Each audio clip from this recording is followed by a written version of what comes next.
Welcome to Shatter. Support the channel by liking, commenting, and subscribing. I promise even more interesting stories. We need a fresh start. That's what she said, standing in the kitchen with a glass of wine and a smile that didn't reach her eyes. It sounded innocent, even hopeful. But to me, it wasn't a beginning, it was a warning shot. Because when someone asks for a fresh start, they're rarely starting from zero. They're starting from guilt. And I already knew why. 3 nights before that little performance, I'd seen the text. One line, half a notification before she swiped it away like it never existed. But I saw enough. I can't stop thinking about the other night. No name. Just a letter. T. At first, I thought it was a mistake. A wrong number. An ad. Anything but what it really was. But you know that feeling, when something clicks in your gut and your body knows before your mind can catch up. Yeah, that. So when she looked at me with that carefully neutral expression, asking if we could start fresh, I just nodded and smiled. But inside, something froze. Not rage. Not heartbreak. Just clarity. Like a fog lifting. Like realizing you've been living in a house with cracks in the foundation, and now you're just waiting for it to fall. I didn't ask questions. I didn't accuse. I didn't let her see a single flicker of what I'd felt the moment I read that message. Because that was the last time she was going to see me unarmed. What she didn't know, what she never understood, was that I don't scream when I'm betrayed. I build silence. I build distance. I build the kind of truth that doesn't need yelling to destroy someone. So when she asked for a fresh start, I gave it to her. I stopped checking in. Stopped asking how her day was. Stopped being the husband she could lie to with a kiss on the cheek and a whisper at bedtime. Instead, I got quiet. Not passive. Not withdrawn. Strategic. She thought we were healing. What I was really doing was watching. Noting the patterns, recording the cracks, reading between the lines of her late work nights and her new friend from the gym. And when the time came, when she leaned in close and said, "I feel like we're finally reconnecting," I kissed her forehead and said, "Me too." But I had already bought the envelope, already copied the photos, already printed the texts, already marked the day in my calendar. She wanted a fresh start? She was going to get one. But first, she was going to see everything I knew. In ink. In print, in full color, not because I wanted to fight, but because I wanted to end it in a way she'd never forget. Because the best revenge isn't loud. It's final. I didn't pull away all at once. That would have tipped her off. Instead, I let the silence spread in layers. Like cold air seeping under the door, quiet, steady, and impossible to ignore once it settled in. I still said good morning. I still ate dinner at the table. But I didn't reach for her hand. I didn't ask about her day. I stopped volunteering pieces of myself. No more random stories. No more jokes. No more, "How was your meeting?" or "Need help with that." I gave her everything she thought she wanted: space. She noticed, but not right away. At first, she mistook it for stress, work fatigue, maybe even male mood swings, the ones she used to roll her eyes at, like emotions were a luxury only she could afford. But a week in, she started adjusting. More makeup in the mornings. Softer tone in her voice. That fake enthusiasm when she asked if I wanted to watch something together. I always said I was too tired. Which was true, in a way. Tired of pretending. Tired of being her emotional doormat. Tired of walking around a life that used to feel like mine but had become a curated exhibit of someone else's fantasy. She didn't question the change. Not directly. Not yet. Instead, she performed. Started cooking again. Nothing special. Just enough to look like effort. Bought me a new gym bag, just because. Even wore the old hoodie I loved, the one that used to smell like us before it just started smelling like dust. But I didn't react. Not negatively. Not positively. I was polite. Grateful, even. But detached. And that was the part she couldn't figure out. She knew how to handle anger, tears, guilt, makeup, sex. She didn't know how to handle indifference. That's when she started talking more. About her day, her coworkers, even random memories.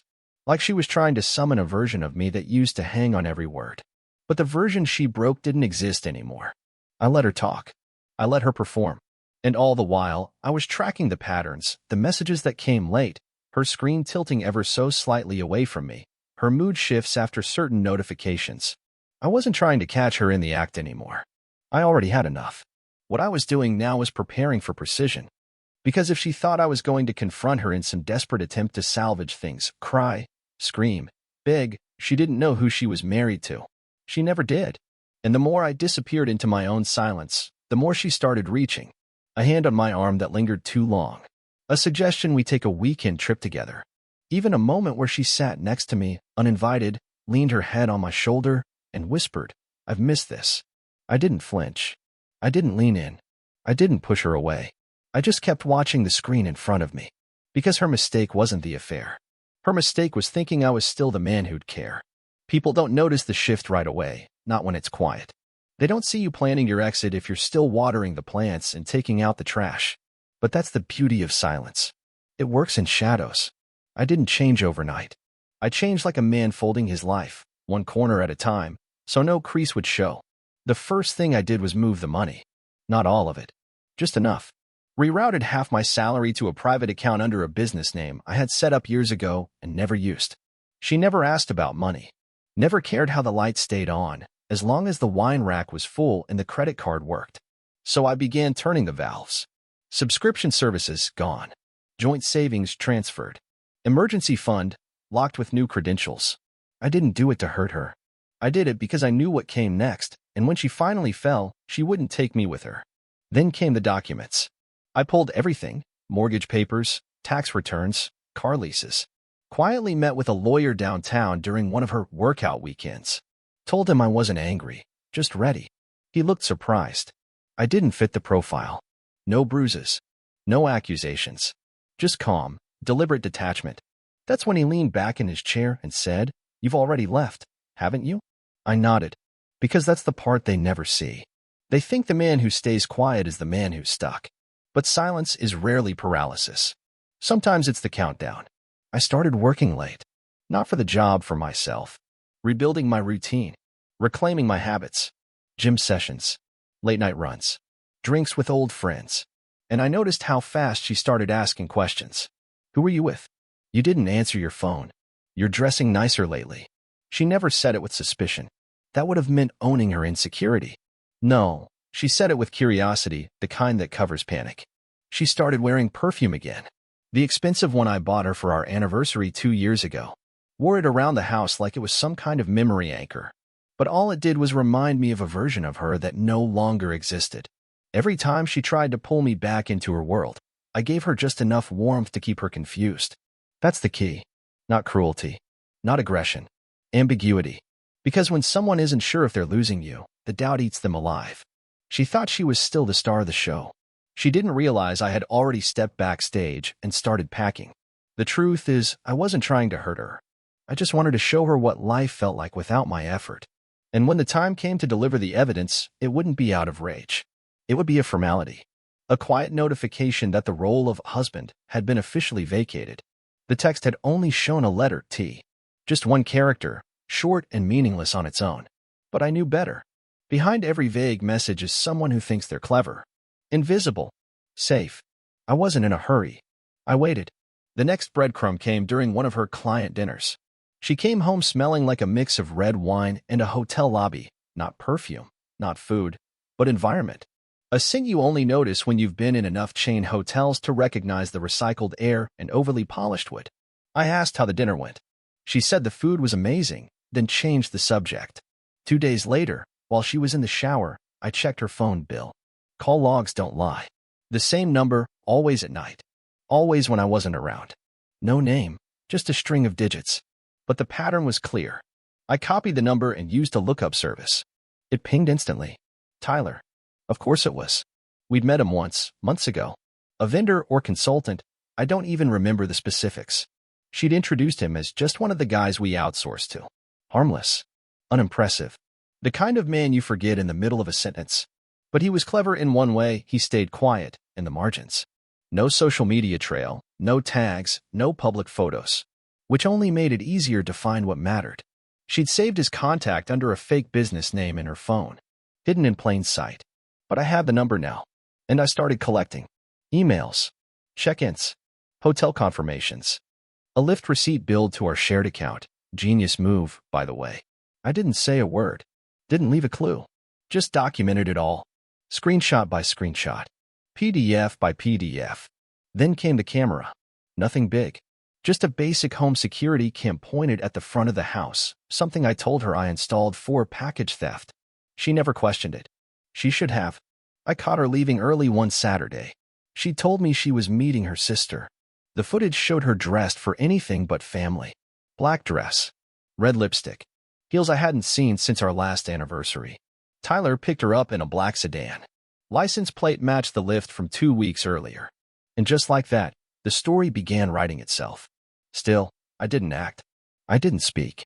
I just smiled, poured myself a drink, and organized the files into a folder on my desktop called fresh_start_evidence.pdf. Because if she wanted a clean slate, she was going to start it buried in the truth. Once I had a name, a face, and a pattern, it was time for the next phase. I wasn't going to confront her in a kitchen argument or some late-night shouting match. That would have made it about emotions, and I was done with those. This wasn't about hurt. This was about execution. So I hired a professional. A quiet referral from a colleague who'd gone through a messy divorce years ago. Discreet. Effective. No questions asked. The guy's name was Brent. He didn't blink when I laid it out. Name, phone number, suspected locations. You want confirmation? He asked. I shook my head. I want proof. The kind you can't talk your way out of. He nodded once. Give me a week. I gave him 3 days. While he got to work, I focused on the house. Details most men overlook. I pulled the joint documents from the fireproof safe. Took photos of everything. Titles, deeds, bank statements. She never asked what I was doing, just assumed it was work. She was getting bold again. Wearing silk ropes. Pouring 2 glasses of wine at night instead of 1. Laughing louder than necessary at nothing in particular. She thought we were back in sync. It almost made me respect the performance. Almost. But the camera footage told another story. She hadn't stopped seeing Tyler. She'd just gotten better at hiding it. Different exits. Changed parking spots. Shorter trips, more often. Just enough to stay below radar. Except I wasn't watching from radar. I was watching from above. Brent delivered faster than expected. Manila folder. USB stick. Printed timestamps. Photos of them entering the same hotel. Again. And again. Dinner. Drinks. A hand on her lower back. One shot of them kissing in the parking lot clear, undeniable. I didn't react. Didn't flinch. I thanked Brent. Paid in cash. Asked if he could have the shots timestamped and watermarked for court purposes. He nodded, then added, You want the videos too? I didn't hesitate. Yes. That night, she brought up the idea of a beach trip. Something just for us. She used words like reconnect and unwind. She touched my shoulder when she said it, let her hand linger, waiting for warmth. I smiled and told her I'd think about it. Because I already had the destination in mind. But it wasn't the beach. It was the end. And when it arrived, she wasn't going to see it coming. She was still building a future out of stolen time. I was preparing to burn the blueprint. The night before I made my move, she danced in the kitchen. Barefoot. Wine in hand. Music playing low, some slow acoustic track she used to love back when things were real. Her robe slid slightly off her shoulder. She caught my eyes watching and smiled like we were in a movie. She thought we were healing. I played along. I stepped into the kitchen, took the glass she offered, even kissed her forehead when she leaned in. Her body relaxed into me, like she had finally won. She had no idea. She started talking about the beach again. Said she found a little Airbnb with ocean views. We need this, she whispered, brushing her fingers over mine. Let's leave everything behind and just be us again. Us. She kept using that word like it still meant something. I nodded slowly, like I was considering it, then said, That sounds perfect. Because the final move always needs a calm before the storm. And this wasn't just about catching her. I'd already done that. This was about letting her believe, really believe, that she still had me. Because the higher she climbed, the longer she'd fall. She went to bed smiling that night, curled up on her side like she used to, her breathing soft and steady, peaceful. While she slept, I was in the office, organizing the last folder. Everything timestamped. Everything cataloged. Everything ready. The photos, the call logs, the credit card receipts, the videos, even a copy of the text that started it all, the one from Tyler. I can't stop thinking about the other night. And her reply. Neither can I. He has no idea. She wasn't wrong. I had no idea how much I could change once I stopped caring. The envelope sat on my desk. Thick. Final. Sealed in matte black with her name written in gold pin across the front. I printed a second copy. Left it in the glove box of my car. Just in case. The trigger scene wasn't loud. It wasn't cruel. It was her humming to herself as she packed a weekend bag for a trip that would never happen. She was folding a swimsuit into her suitcase when I walked in and said, "Don't overpack. You won't need much." She laughed. "I'll be the judge of that." She thought I was being playful. I stepped forward, kissed her forehead again, and whispered, "I'm glad we're doing this." She smiled up at me, fully convinced she was winning. But she was already on borrowed time. And by morning, she'd be reading every secret she thought she'd buried in black and white. She was brushing her teeth when I placed the envelope on the bed. No theatrics. No monologue. Just the envelope. Thick. Heavy. Sitting dead center on the duvet like a loaded gun. I sat on the edge of the chair across the room. Calm. Hands resting on my knees. Watching the door. She walked out of the bathroom with a towel in her hair, still humming, still floating on the high of her imagined redemption arc. Then she saw it. Her steps slowed. She stared at the envelope like it might explode. "What's that?" she asked, her voice tight. I didn't answer. I just nodded at it once, like a dealer offering one final card. She picked it up with 2 fingers. Turned it over. Her name in gold ink. Elegant. Final. She hesitated before pulling the tab. Then she slid the contents out. The first page hit her like a slap. A still frame of her and Tyler at the hotel entrance. Time-stamped. Labeled. Clear. The second page, the lift receipt, tied to her shared account. Then came the texts. Dozens of them. Carefully printed, highlighted. Her laughter captured in lowercase letters. Her betrayal outlined like evidence in a court file. And finally, the stills from the video. Not explicit. Just damning. She didn't speak. She just kept flipping through them like maybe the end would change. Like maybe she could find a blank page and rewrite the story. But the only thing waiting for her at the bottom was my signature, next to a note that read, "This is the fresh start you asked for." She looked up at me, lips parted, eyes already starting to glass over. "Wait." I held up a hand. Not a dramatic gesture. Just enough to stop her before the excuses could start. "I'm not here to listen," I said. Her mouth opened again, some reflex of self-preservation, but no words came. Because there was nothing left to say. No fight. No begging. No theatrics. Just silence so loud, it filled the entire room. She finally whispered, "How long have you known?" I didn't blink. "Long enough to stop loving you." Her knees buckled a little, like she hadn't braced for that kind of impact. And then she made the real mistake. She tried to cry. But the tears weren't for me.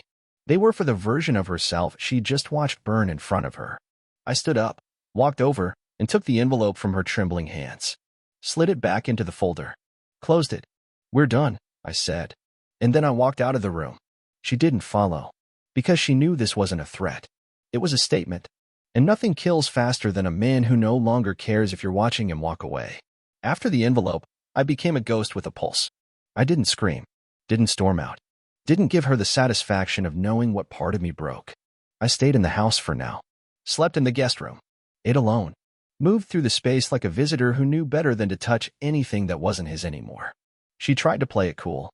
The first day after, she made coffee like always. Asked if I wanted any. I didn't answer. Just grabbed my thermos and left. By day 3, her voice started changing. Softer. Slower. Cautious, like approaching a wild animal she'd once kept as a pet. I didn't mean for it to go that far. I said nothing. I was lonely. You were always distant. Still nothing. "Please, can we talk about this?" Silence. She began unraveling in pieces. The red lipstick disappeared. The wine bottle stayed corked. She stopped playing music in the kitchen. And the perfume? Gone. She tried to fill the space I'd emptied. Left notes. Cooked dinner. Sent long texts, apologies, explanations, emotional debris. I read none of it. Her panic grew in stages. First, guilt. Then, performance. Then finally, desperation. A week after the envelope, I came home late from the gym. She was sitting on the living room floor, surrounded by photo albums. Old ones, birthdays, vacations, our wedding. She looked up when I walked in. Eyes red. Voice shaking. "I don't even know who I am without you." I paused at the hallway entrance. Not out of sympathy. Out of confirmation. She finally understood. The silence wasn't passive. It was punishment. A sentence without a trial. I didn't reply. Just walked to the guest room and closed the door behind me. That night, she knocked. I didn't answer. She knocked again. "Can we please talk?" I let her voice fade behind the wood. The lock clicked quietly. In the morning, the albums were gone. So was the effort. She stopped pretending. Instead, she started crumbling. I heard her crying in the shower. Not loud. Just broken. I heard her whispering my name when she thought I was asleep. One night, she screamed into her pillow, muffled and raw. But I never opened the door. Because she didn't deserve to be comforted by the man she destroyed. She had asked for a fresh start. And now, she was living in it, without me. The day I left, it was quiet. No final argument. No dramatic fight in the driveway. Just a slow zip of my duffel bag and the creak of closet doors opening one last time. She wasn't home. I had made sure of that. Her calendar said brunch with Hannah. I didn't care if it was true. I took only what was mine, not because I wanted to make a point, but because I didn't need anything that had touched her anymore. Not the shared photos. Not the throw pillows she insisted on buying. Not even the watch she gave me last Christmas, pretending she still cared. Everything I kept was essential. Clean. Unmarked by her hands. I left the house like I found it the first time we moved and organized, but empty. She had once told a friend he'd never leave. He's too loyal. He'd stay just to keep the peace. I wonder what she said when she walked into the silence I left behind. The keys were on the counter. The ring was in the drawer. The bedroom door, wide open, guest room spotless. But the real goodbye wasn't anything she could see. It was in the absence. No note. No message. Just vacancy. I changed the address on all my accounts. Froze what needed freezing. Reassigned passwords, locked out every shared cloud, and disconnected the Wi-Fi I used to pay for. My number? Gone. Socials? Locked down. Every trace of me, digitally erased from her reach. That night, I checked the security feed one last time from a burner account. She came home, stopped in the doorway, looked around like she was waiting for someone to pop out and say it was a prank. But no one did. She wandered the house for almost 10 minutes, staring at the closet, opening the bathroom drawers, sitting at the edge of the bed like it could still hold something. Then she checked her phone. I had left nothing. No calls. No texts. Not even a blocked number notification. Just void. I watched her sit down on the kitchen floor and lean back against the cabinets. For a second, she didn't cry. She just sat there still, hollowed out. That's how I knew it landed. She finally understood what I'd taken from her. Not just the marriage. Not even just my love. But access. Access to the man she once thought would always be there. She asked for a reset. So I gave her one. Total. Clean. Unforgiving. And she would spend the rest of her life scrolling through the silence, trying to find the man who no longer existed. I never looked back. Not once. Not when I shut the door. Not when I deleted our last photo. Not even when her name popped up in the email subject line a week later with the words, "Please, just talk to me." I didn't open it. I didn't need to. There's a clarity that comes after you cut the cord, a kind of peace that doesn't look like joy, but feels like air in your lungs after years of drowning in someone else's narrative. She tried to follow me in digital shadows. A burner number I didn't recognize. A friend's DM, asking if I was doing okay. A missed call from an unknown contact that just felt like her voice waiting on the other end. I ignored them all, because she didn't deserve access to the man I had become. That man, the one who used to orbit her moods, tiptoe around her silence, bend to keep the peace, he was gone. I wasn't angry anymore. I wasn't even healing. I was done. That's what they don't expect, the quiet goodbye. The kind that doesn't slam doors, doesn't scream, doesn't beg for closure. Just absence. Final. Clean. Unrecoverable. I heard through someone else that Tyler disappeared not long after I did. Apparently, the fantasy ended once the real world crept in. No more secrecy. No more thrill. Just her, and her reflection. She moved out of the house a month later. Left the lease broken. I didn't care. The last thing I saw of her, purely by accident, was a photo on social media. One she probably didn't know she was tagged in. A group shot. She was off to the side, sunglasses on, smile forced. That familiar shadow in her posture like someone trying to look whole for the camera. But I could see it. That hollow. That regret that settles in when you realize you broke something permanent for something temporary. And as I looked at that photo, I didn't feel rage. Or pity. I felt nothing. Because that was her punishment. Not losing me. Living in the echo of the silence I left behind. She asked for a fresh start, not knowing she was the one who'd need it most. Not realizing that by the time she wanted to come clean, I was already too far gone. Too focused on rebuilding my life from the ground up, without her fingerprints on anything. So if she ever wonders where I went, tell her this. I didn't disappear. I didn't break. I simply stopped being available. And when I left, I took the version of me she thought she owned. Forever. Real men don't explode. They exit. Subscribe for more power stories.